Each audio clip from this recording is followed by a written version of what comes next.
Why was the Book of Enoch removed from the Bible? The earth-shattering secrets it reveals. Part 1. The Hook, sowing the seeds of mystery.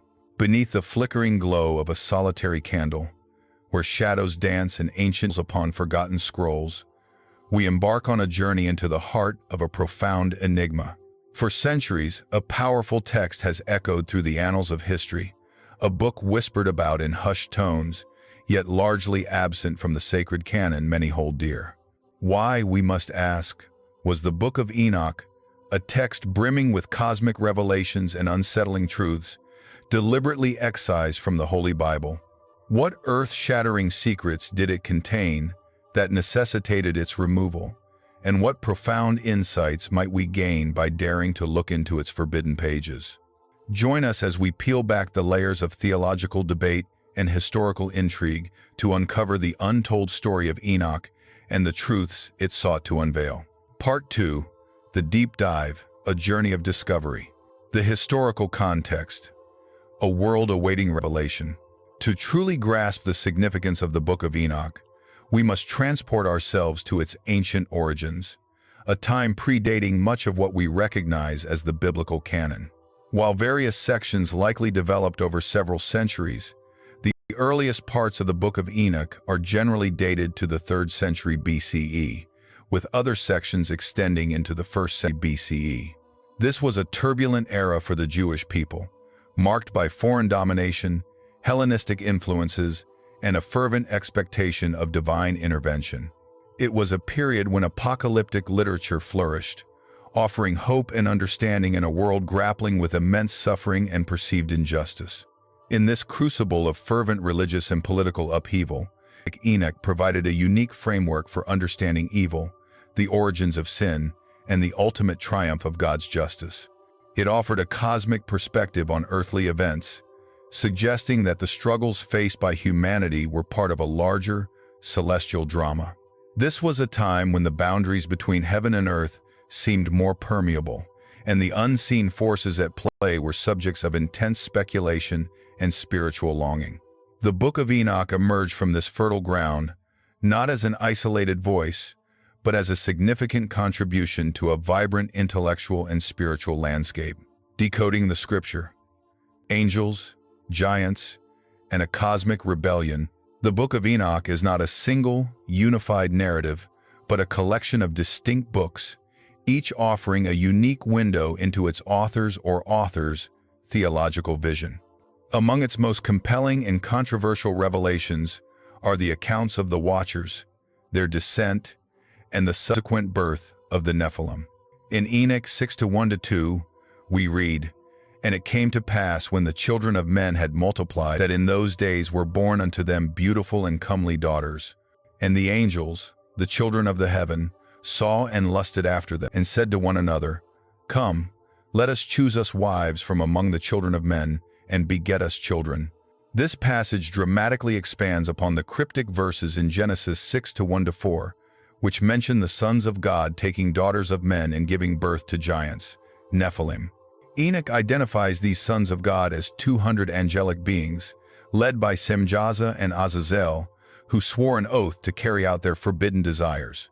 But their transgression went far beyond merely taking human wives. Enoch reveals that these watchers also taught humanity forbidden knowledge: metallurgy, cosmetics, astrology, divination, and even the art of warfare. Enoch 8:1-3 states, "And Azazel taught men to make swords, and knives, and shields, and breastplates, and made known to them the metals of the earth and the art of working them. And they introduced impiety, and all unrighteousness, and much fornication, and they went astray, and all their ways became corrupt." The offspring of these illicit unions were the Nephilim, colossal giants who ravaged the earth and consumed all its produce, eventually turning upon humanity itself. Their violence and corruption filled the earth, leading to God's decision to cleanse the world through the Great Flood. Thus, Enoch offers a detailed, vivid explanation for the cosmic roots of evil and the pervasive wickedness that necessitated such a drastic divine intervention. This narrative provides a robust, supernatural explanation for the origins of suffering and the inherent corruption within creation, extending far beyond human culpability. The hidden theological meaning, unveiling divine justice and cosmic order. The theological implications of the Book of Enoch are profound and far-reaching. It presents a sophisticated cosmology where divine judgment is meticulously administered, not just upon humanity, but upon rebellious celestial beings as well. The book details Enoch's celestial journeys, where he witnesses the places of punishment reserved for the fallen watchers and the spirits of the Nephilim. This emphasizes a universal divine justice that holds all beings, human or angelic, accountable for their actions. Furthermore, Enoch introduces the concept of a pre-existent Son of Man, often identified with the Messiah, who will sit on a throne of glory and judge both angels and humans. Enoch 46:1 states, "And there I saw the head of days, and with him another whose face was as the appearance of a man, and his face was full of graciousness, like one of the holy angels.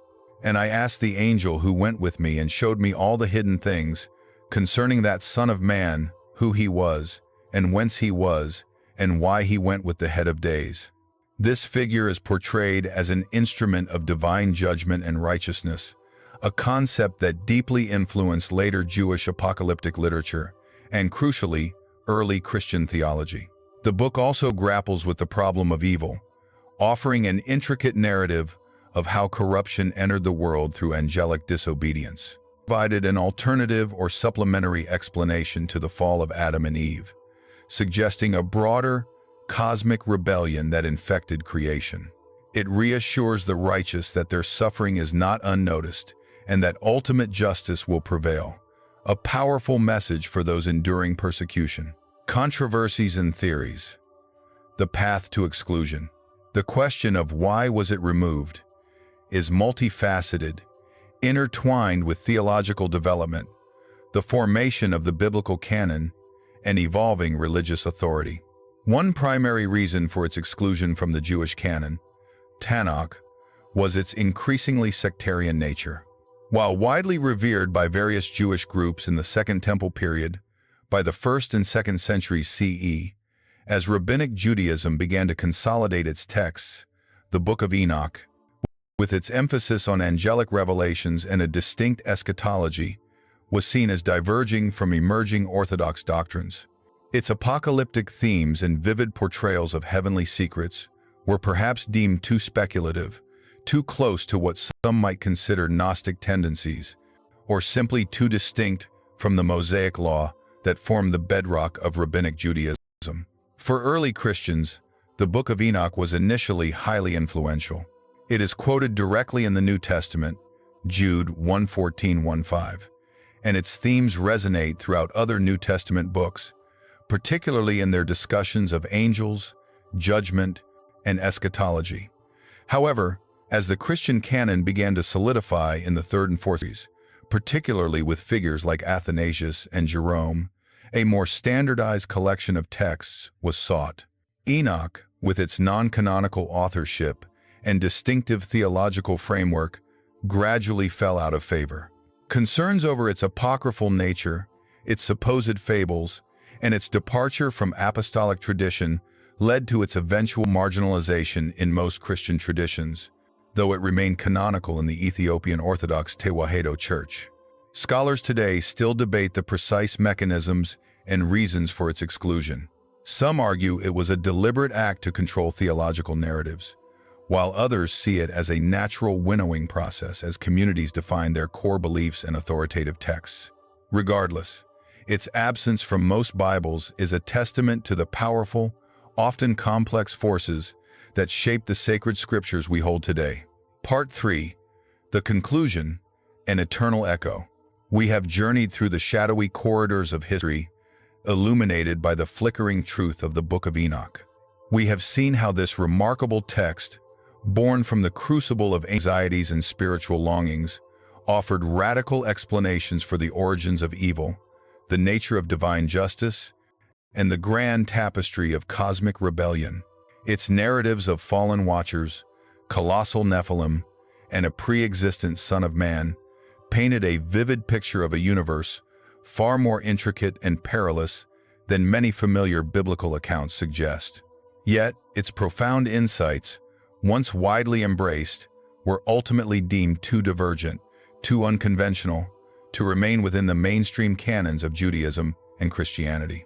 Its removal was not an erasure of truth, but perhaps a reflection of evolving theological priorities and the formidable task of defining sacred scripture.